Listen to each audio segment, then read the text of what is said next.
Welcome, everybody, to Opening Day Sportsman, podcast number 7. Name of the podcast today, fitting, is Groundhog's Day. For all us Monday supporters, we keep waking up to a Saturday opener, which everybody knows how the movie ends. So keep that in mind. We'll prevail. It just take a little longer than just like the movie. You got to wait a little bit to get what you want. A little bit about the content today. We're going to talk about Geiger, Commissioner Geiger, some posts that she made, which are very telling and interesting. We're going to talk about Jagna's testimony to the commissioners on the Friday before the Saturday meeting, which is very telling. And Randy's going to spend some time on that. I'm also going to read a little bit because the public testimony was not recorded. I think it's very fitting that everybody hears what Mr. Grice, owner of Grice's Gun Shop, and they own some other businesses in Clearfield, what he has to say. I have a letter that's written by him. In addition to that, we're also going to talk about our buddy Senator Dan Laughlin, who made some comments that hit the Pennsylvania Outdoor News. So that'll be interesting to get everybody up to speed what he has to say about the weekend. So with that in mind, I'm going to turn everything over to Randy, and we're going to get at it. Hello, everyone. Podcast number 7, I believe, Dan. And wanted to bring everybody up to speed with a few things. I guess the most current would be the meeting that was held here on this past Saturday, the 28th of January. There was a meeting on the 27th of just the board, but the meeting on the 28th was the public comment session. But I wanted to start off, what I have here regarding the Saturday opener, some of the data that we're getting coming out of the Game Commission is somewhat deceptive, and I wanted to present this to everyone here to let them draw their own determinations.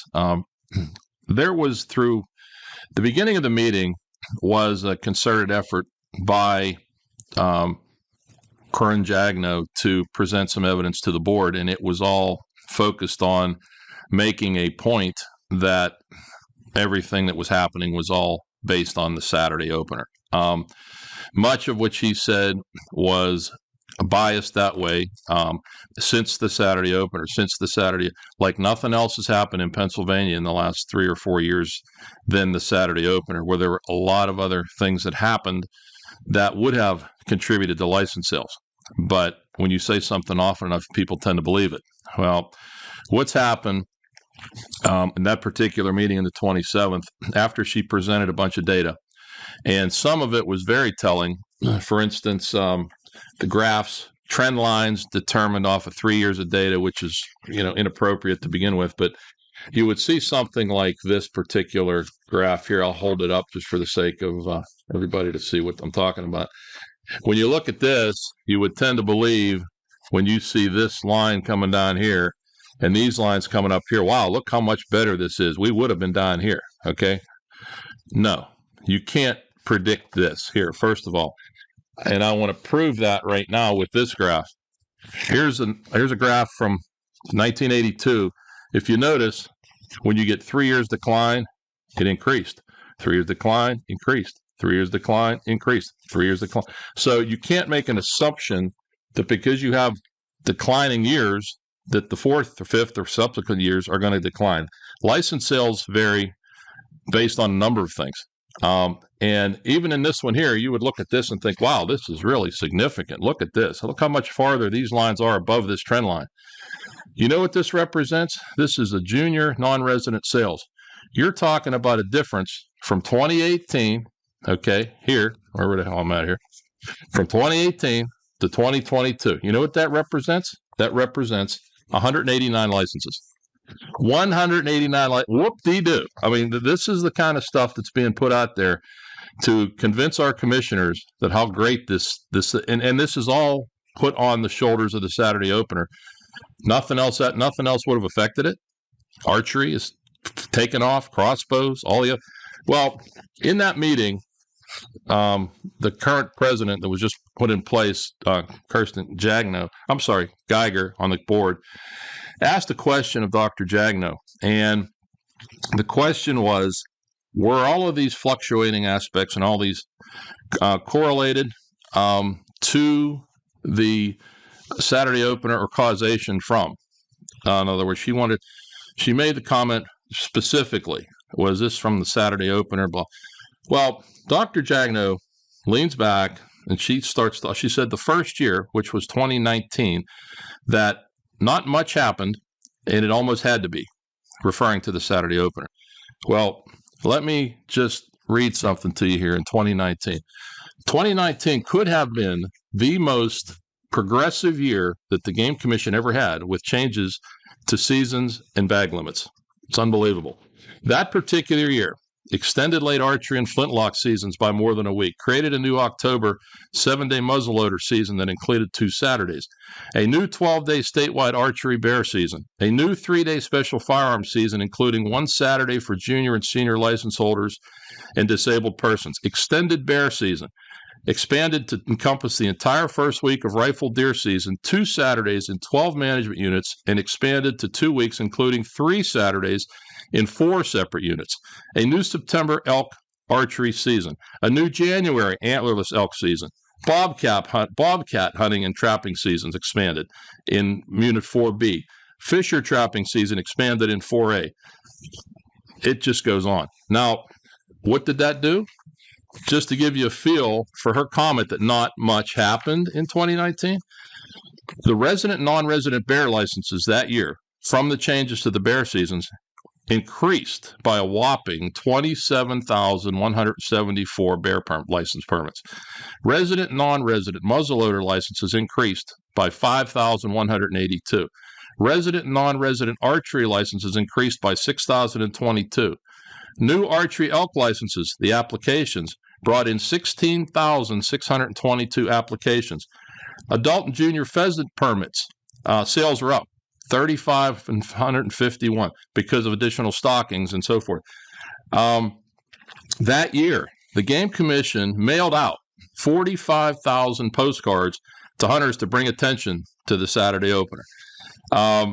It goes on. And Dr. Jagno reports to the board, not much happened. So you can see there's deception that's being portrayed from inside the agency to mislead and misrepresent. Some commissioners here are new commissioners. These are the ones I feel for, because they're sitting there assuming that someone in the capacity that Jagno has is giving you accurate information. And if anybody doesn't believe this, pull out your 2019, if you still have it, your digest. You'll see all of the reference to all these new seasons and changes.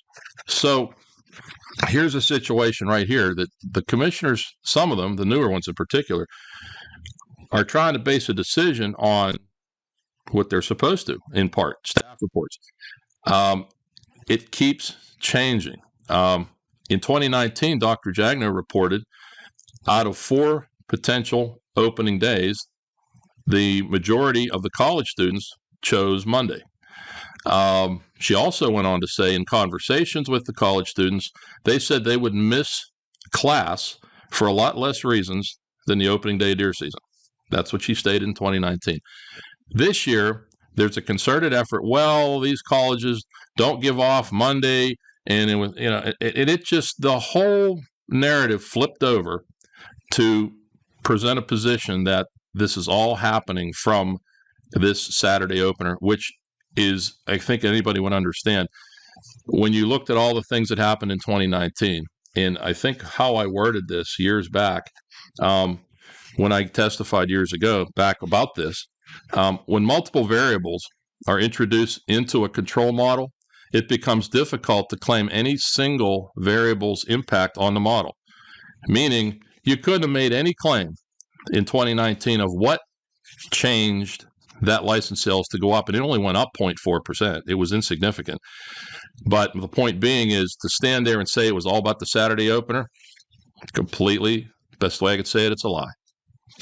Well, Randy, to go along with that, here we are today, February 2nd, 2023. And, of course, everybody knows we just had a meeting down there on Saturday, and we're already starting to see some articles throughout the state, and they're continuing to preface the survey that they did last year, and which is crazy in the fact that it was a very biased survey and with leading questions. And we've debunked that survey, and we don't hold it has no relevancy to really the bigger picture.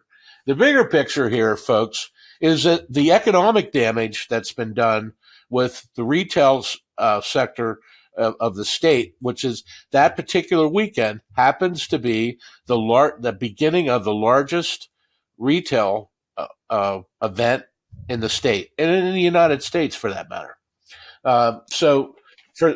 Black Friday, Small Business Saturday, governor backed program, and So anyway, it's now we're seeing people coming out with like, we don't trust the what's going on. Brian Burhan's, this is his staff.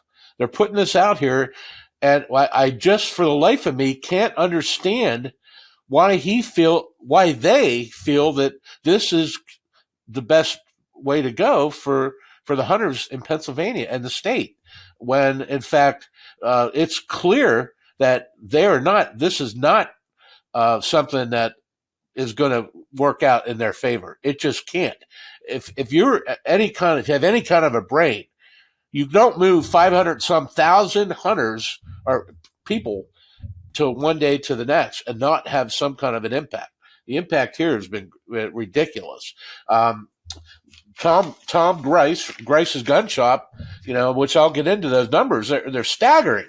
This cost Pennsylvania hundreds of millions of dollars, millions. And you know what? Had they done their homework, they'd have seen it, but they didn't. So they said, well, how can you say that, Dan? Well, okay, we did the 10 business survey that you did a few years back. We went back to those. The numbers are still down and significant, but they didn't do an economic survey. Should have. Dan Laughlin thought, oh, we better do an economic survey on the fishing industry for Erie. Yet they didn't feel it was necessary to do one for the state to see really what we're talking about in terms of dollars, what was going to be generated or lost. And in this case, it was a major loss. So, like we're talking here, Dan, we're talking again. There's this aspect that the agency won't recognize any of the impacts that we've talked about, and you'll get into some of the percentages that affected Tom Grice's store, and his relevancy, I think, is unquestionable in the state of Pennsylvania and nationally, for that matter. But the agency standing on premises that are coming out of their board and out of their staff, I was sent some information. This was shortly after Schnepp Geiger was just installed as the president of the board. Now, there's another group that's opposed our Facebook group, and on the other side of this argument, the meeting, which we'll get into, but if anybody would have been there, you'd have seen the meeting was overwhelmingly. The auditorium was filled. It was overflowing into the lobby. The presence there was probably 80% for the Monday. The testifiers were 26-6 supporting the Monday, and unfortunately that doesn't get put on the live stream. And I was discussing this with someone here recently. The Pennsylvania Fish and Boat Commission doesn't censor out public comment, but the Pennsylvania Game Commission does. I can understand if they wanted to put in a delay, if there was profanity, if there was some questionable thing that they wouldn't want to go out on a live broadcast. But to completely censor all public comment, you completely lose what the aspect of what that's for, number one. And if you would have seen what happened this past Saturday, how overwhelming it was in the support of the Monday, then after lunch, the commissioners come back, vote on different aspects, seasons and bag limits, not even a pause to discuss, are we sure we're doing the right thing here?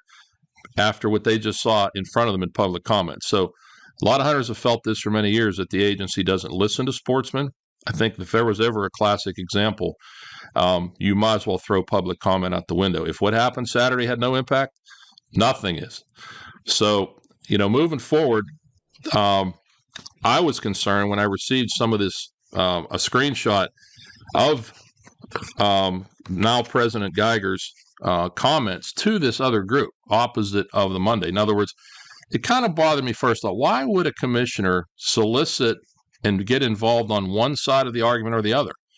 I really don't believe that's a position they should be in. I mean, they have a job to do there to assess hunter input, but would you align and basically try to influence the other side, one side of an argument over another?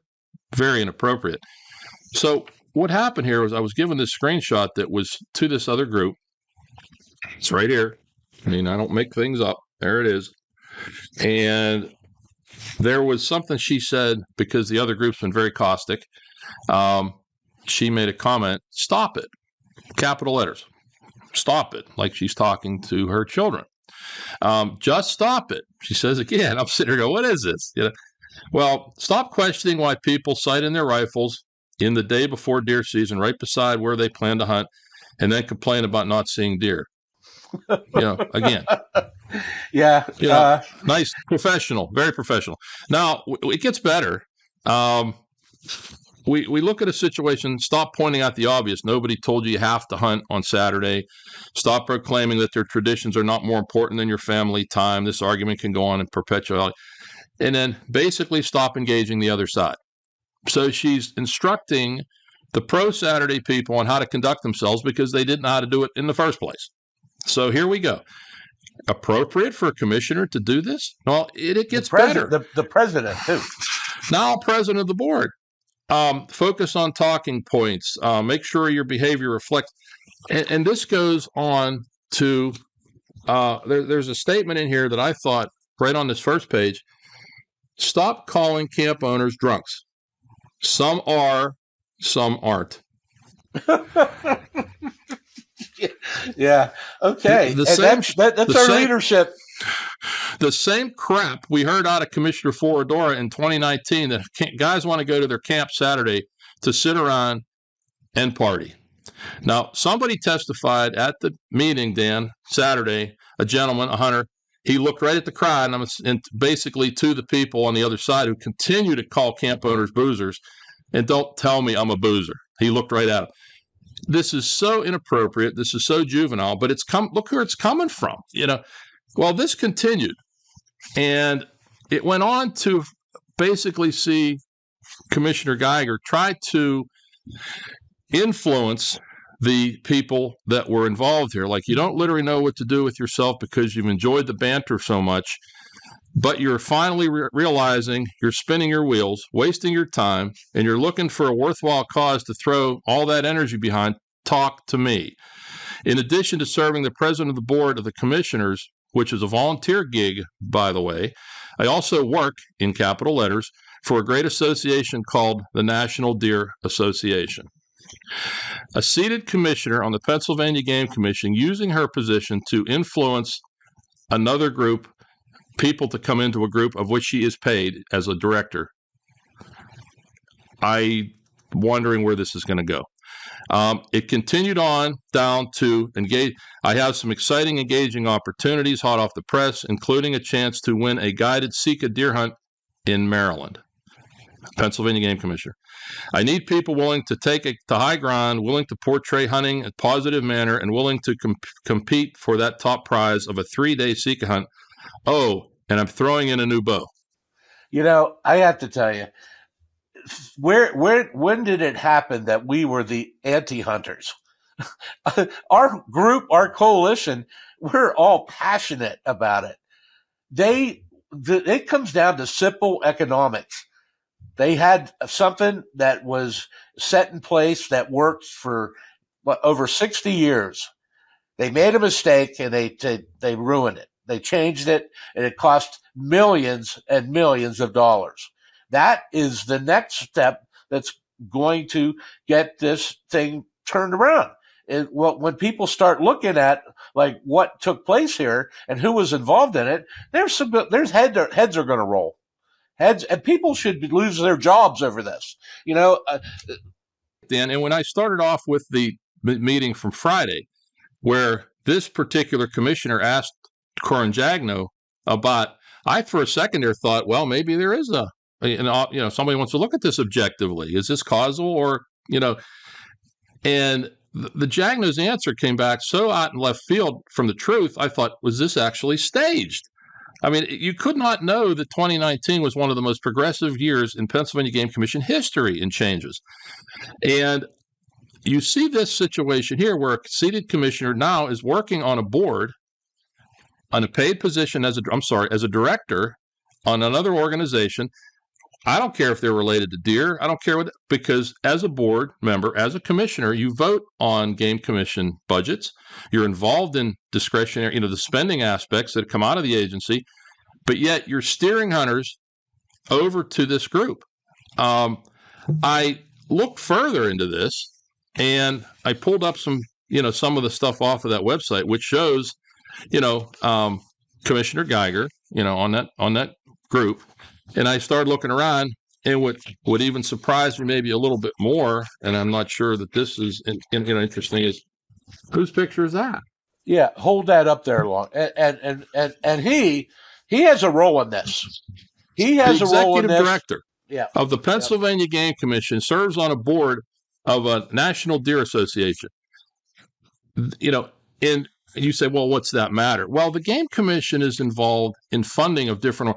Here's a group that the Game Commission, I have an article here out of the NDA where it says that the Pennsylvania Field and Fork Coordinator, the position funded through the PGC, will oversee an expansion of NDA's Field and Fork and other. This program in itself may be beneficial, but how can you have commissioners on one side of an issue trying to influence it? You've got commissioners that have paid positions on other boards serving on the Pennsylvania Game Commission. There's videos that have been produced. Here's one here. Here's a video that was produced about CWD, and it's got the Deer Association and the Pennsylvania Game Commission logo on the same picture. Who paid for this video? That's this stuff is, and again, regardless of all this, this puts a serious question in the credibility of the decision making when you see commissioners' biases go on one side versus another.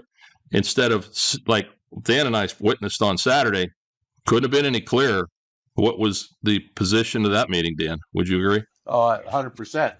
100%. And then to close the meeting out, guess who was the last speaker? Senator Daniel Laughlin.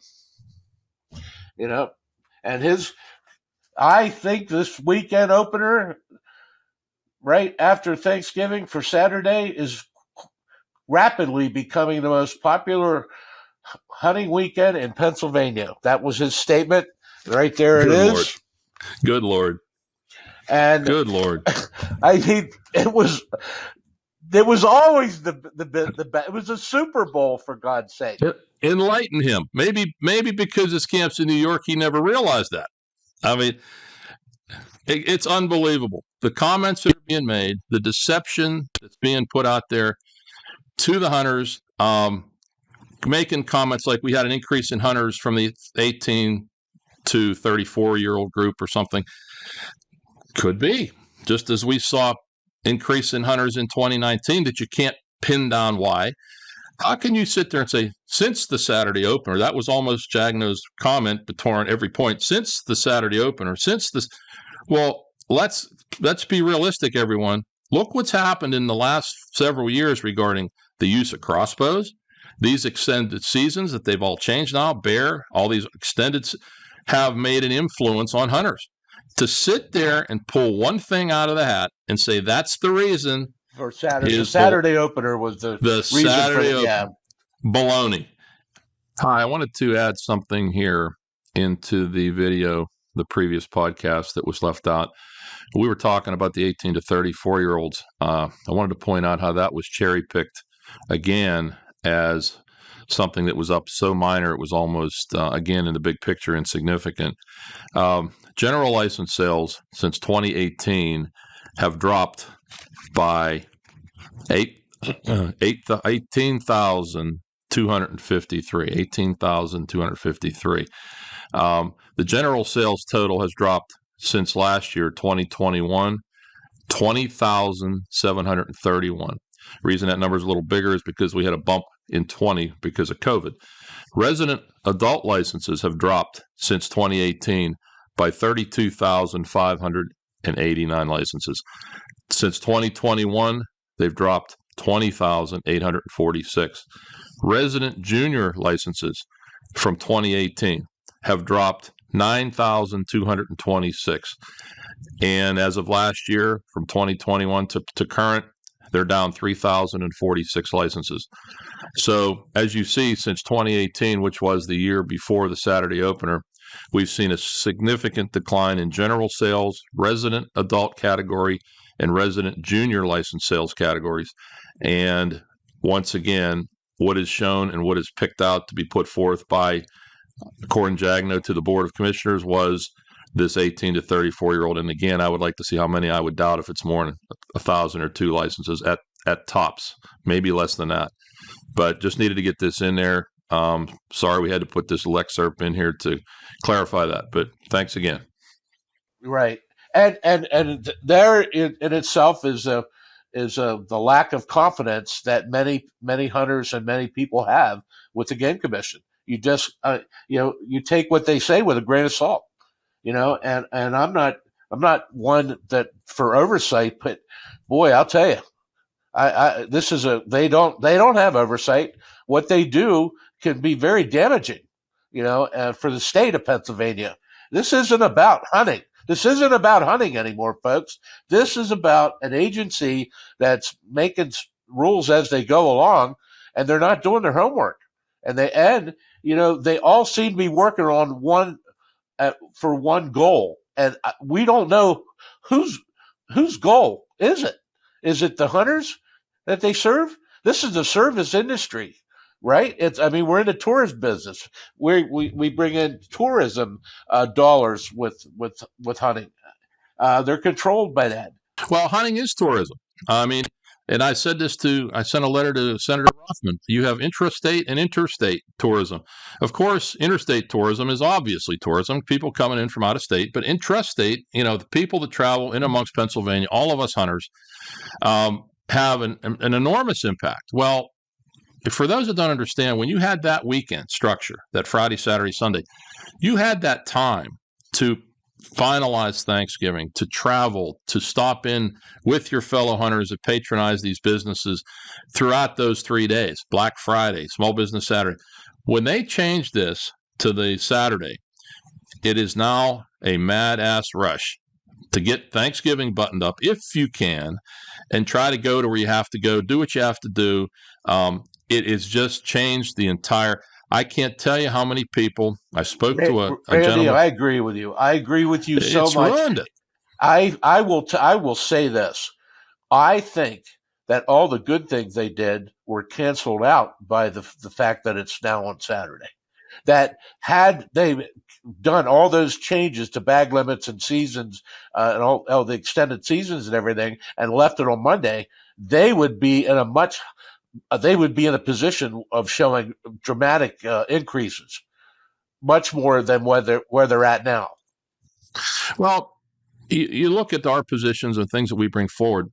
They have legislation breathing down their necks now on this, which we support strongly. Representative Brian Smith, a lot of co-sponsors building, bipartisan building, and that in itself should make a statement. Why this decision was so bad that it has to be corrected. And Senator Laughlin keeps making that point about at the end of his testimony, well, we shouldn't be bringing legislation into.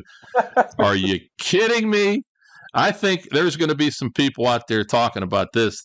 He's been involved in a dozen different types of things, including and some of it's good. That's the point you want to make here. You see stuff. So I think the pink envelope situation. Certain things are going to be improved. The 3 days Sunday hunting aspect is good. The way we went about it, with putting the Saturday in place to squeeze the decision, and Senator Laughlin knew it when he came and testified to push the Saturday opener, and he knew you aren't going to be able to have a Saturday opener and not have to be able to hunt the second day. He knew darn well why he was there that day. And so my point being, legislation can be good because we do have legislation happening in the agency all the time. The commissioner selection process is entirely political. I went through it. I was a finalist in District 2. I know what I'm talking about. What you go through to become a commissioner is a highly political process. So politics are no different than anything else on a game commission aspect. There's good now legislation regarding biology, deer management, things like that. Bad. I agree. We don't want to go there. But legislation surrounding things that can help our sportsmen, bad decisions that were made by the agency that are social decisions. They did not make this decision. They said this from day one. This change was nothing to do with biology or deer management. So when you look at the piece of legislation that Brian Smith is bringing in, it makes so much sense because it puts the Monday back. It brings back all of the stuff that was taken away that everybody's up in arms about right now.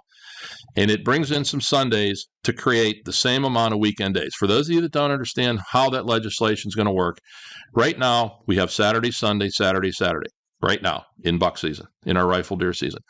It's going to start the season on Monday, and then it's going to put some Sundays in the next 2 weekends. So you have a Saturday, Sunday, Saturday, Sunday. So you still have 4 weekend days. Okay, you still have 14 total days to hunt, the same as exist right now. So opportunity, if that's your concern, the opportunity stays the same, but yet we fixed all of the stuff that's hurt. And even if you want to discuss the camp culture in Pennsylvania, how this has hurt that aspect for many camps, not all, but a lot of them, most of them that I talk to don't like it. So there's a fix here. And if the people that like the Saturday say, well, you can wait till Monday, that tells me that the opening day is not that big a deal. And if that's the case, then put it back on Monday, fix everything, and let's move on. Get out of this mess. Right, or put it in the legislature, and they will at some point. I do believe they'll do the right thing. They'll look at this. Oh wow, this was this cost Pennsylvania a lot of money, and they'll move it because we're stepping over dollar bills to pick up pennies.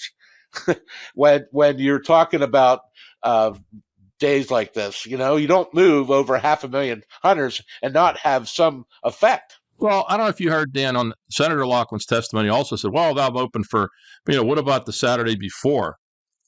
And everybody that knows anything about Pennsylvania hunting just puts their hands in their face in their hands and goes, did he just say that? I mean, you've got bear season on that thing, number one. And if you think you have a Thanksgiving conflict now, start on that Saturday. Now that means that week of buck is going to encompass Wednesday before Thanksgiving, when all of us have last minute things we're doing. Hey, honey, go up. I forgot to buy some of the Pillsbury biscuits for the dinner. All the stuff we all do the day before Thanksgiving. Thanksgiving Day, forget about it. You know what's going on there. Friday, the conflicts that we're seeing now for family visiting and so forth. To suggest moving it to Saturday, they're trying to find something that works. We had something that worked. There was nobody looking to change the Monday deer opener in Pennsylvania. And how can I say that? I served on the Governor's Advisory Council. I was involved with the sportsman's group, statewide, local groups, so forth. Never, in my 50-plus years of hunting in Pennsylvania, did I ever hear anybody say, hey, let's change this opener. This is no good. Never heard it once. And yet it erupted up as a movement to put the squeeze play on for those 3 days of Sunday hunting, which was Senator Laughlin's Bill 147. And here we are today with an outright mess that has produced nothing, and it's hurt a lot. All right. And to go along with that, I'm going to read, and I think Tom Grace, from Grace's Gun Shop, by the way, for the people who don't know, he's the largest sporting goods gun dealer in the state of Pennsylvania and in the top 5 in the East Coast. This man's been in business for over 60 years. He's third generation. And I'm going to read from you a letter that he had fully intended to be there on Saturday, but due to a funeral service, he sent me the letter and asked me to read it. I appreciate the commissioner's diligent work over the years to improve access, convenience, and many added opportunities for hunters to become more involved in our sport. You've accomplished many great things, and I sincerely thank you for the effort. However, the Saturday Open, I believe, is hurting hunting and the hunting business across the Commonwealth. I, like many other types of business, have experienced dramatic revenue losses due to the Saturday Opener, crushing historical great days of business. I averaged Black Friday, Saturday, Sunday, the 3-day priors through 2015 versus 2018, same 3 days from 2019 forward. And the results are this. In 2019, they were down 33%. 2020, down 56%. 2021, same 3 days, down 52%. Last year, 2022, they were down 41%. And then he goes on to add, and I'm not going to share the dollars, but I'm sure that everybody that knows the business knows we're not talking about peanuts here. This is hundreds and hundreds of thousands of dollars we're talking about in lost revenue. In addition to that, I sell firearms and hunting-related products to many other independent firearms dealers and sporting goods stores throughout the state of Pennsylvania. The same type of economic impact has affected their businesses in similar percentages, and he would know that. Other businesses that benefited from the influx of hunters in many areas throughout the state, as gas stations, restaurants, grocery stores, sporting goods stores, hotels, motels, malls, etc., have been deeply affected by the Saturday Opener. Tourism dollars are proportionally lost as well. I am president of the Grace's Clearfield Community Museum, which is an 501c3 nonprofit museum featuring over 75 classic and antique cars, plus hundreds of trophy mounts, adore the floor and walls, which hunters love to see. That's, like most of us, part of your stop on the way to camp was to go to Grace's, and the smallest amount you did was at least get your calendar, but you did all that stuff. That was an annual event. The museum was open 3 days prior to Monday, but since we've discontinued it due to the lack of customers on Saturday and Sunday since 2018, it's not even open. Honestly, there are three deeply personal concerns I have above all my business and economic hits. Number one is the tradition. With the dramatic drop in hunter numbers, it's getting worse and not better. In my area, thousands of hunters come to family homes and camps each year. It's a tradition. They would come to our store like many other stores as part of their tradition. That tradition is now gone. I don't see 4, 8, or 12 hunters coming through the doors like we used to see. So he's not seeing the large groups coming in. So the other thing was the weekend workers. So there's been an economic, just like I have to work on Friday or Saturday. Well, or I have to work on Mondays with the Saturday supporters would say, well, vice versa. We have people that have to work Friday and Saturday. So, that kind of cancels it out, in retail. So, in closing, I am a Monday supporter with 14 continuous days, as Randy alluded to. The Saturday Opener is crushing traditions, and we've lost thousands of hunters at this rate. An overwhelming number of my customers that I've spoken to are for the Monday Opener. It's about 70% for Monday, 20% don't care, and 10% like the Saturday Opener. And what's unique about that is that statement. It kind of goes along with all the polls and the surveys that we've had. So here you have a guy that's in the front lines, in the trenches, so to speak, giving us that kind of data. And then you have the Pennsylvania Game Commission, who runs their own survey, as we've said before, the Fox Garden and Hen House, with the kind of biased questions that they put out there. And of course, their survey shows a different result.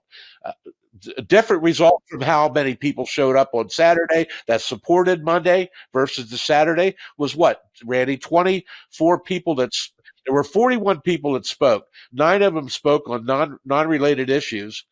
24 of them, or 26, were for Monday, and what, 6 were for the Saturday support. Dan Laughlin's own survey that he ran before you get into that, let me ask you a question. Did you get your case of beer yet from Senator Laughlin? No, he still owes me a case of Heineken. I did, however, buy them a round of Shirley Temples at your place down in Harrisburg. So, because they did take a pretty good butt whooping at the meeting. Of course, you wouldn't know that to hear him say it. I mean, he put spin on everything, and unfortunately for him, he's on the wrong side of this. And I hate to see a guy that's done a lot of good get on the wrong side of such a deeply rooted issue, and really could put his political career at stake here. The part, like you said about the survey, I don't know if we mentioned this earlier, but the Senator Laughlin started this survey out of the Senate Game and Fisheries Committee in December, and felt that it was going to validate things, and that's where Dan had called him, and that was where the case of Heineken and a friendly bet came out. Yeah. And that ended up, for those of you who don't know, the Pennsylvania Game Commission surveyed 2,008 hunters. That's 0.2%, 0.2 now, less than 0.25% of our hunters. And the survey that was put on the Facebook page of the Senate Game and Fisheries Committee had participants up to, I think it was 10,500, pretty close to it. And it came back at 58% supporting the Monday opener. So it bit him in the proverbial behind on that survey. And they try to dismiss this. Dr. Jagno, again, excuse me, Corin Jagno, I don't say doctor anymore after those comments at that last meeting, the way she misrepresented 2019. It's Corin Jagno now. That was terrible. And I see things like this where these surveys have been coming out and coming out and coming out. Now they're all trending, all of them, to supporting Citizens Voice survey Monday, Explore Clarion survey Monday, huntingpa.com Monday, Senate Game and Fishery survey Monday. So you see there's definitely something wrong here. And when you look at the big picture and you look at Senator Laughlin's position, I just can't understand why an elected official has little to no concern of the economic side of this. It's almost hurtful when you talk to these businesses and you hear a lot of them that this hurt. These, the traditions, the camps, the thing. Did we gain much from this? And I get it. A few guys can take their kids out on that weekend, but there's other weekends. There's the 2 that are going to be put in here. You've got 3 months of hunting in Pennsylvania by various means to get out. And that particular kind of thing to try to sell this is fast becoming the most popular weekend are you kidding me? I mean, you'd have to be from another state or another planet to not know that weekend, and Dan and I have referred to it as how many times, as the Super Bowl weekend of Pennsylvania deer hunting. And that's the unfortunate part, that we're trying to misrepresent the truth here on so many levels. Yep. Well, anyway, listen, folks, I will tell you this. This isn't done by a long shot. I know a lot of supporters were very disappointed. We were really not surprised by the vote. But I have to tell you, this is not going away. There's a final vote in April. I want to say one more thing before we finish up here. I forgot something here. We were talking about Commissioner Geiger. She made this comment on this post, which was shared with me. This was the last of 4 pages. And comment below if you're fired up to do something worthwhile for conservation instead of continuing to banter about a topic that is dead in the water. This is where she's trying to pull people over to her paid gig, if you want to call it. That topic is dead in the water, at least for the 2023-2024 season. This is what she said right here. Here, you don't have to believe me. Read it. Read it yourself. All right, where is it? Leave that up there longer. Move it over to the left. Read that. There you go. Beautiful. Okay.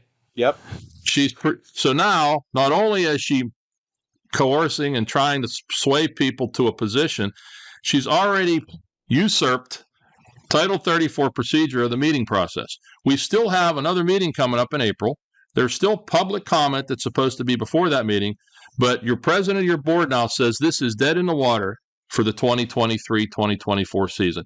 I hope the new commissioners out there appreciate the fact that Commissioner Geiger has already cast their vote. This is the type of conduct why Pennsylvania hunters don't trust parts of things that happen in this agency, because you get conduct like this that is out of bounds, it's inappropriate, and it's damaging. It's damaging. There's a procedure. Follow it.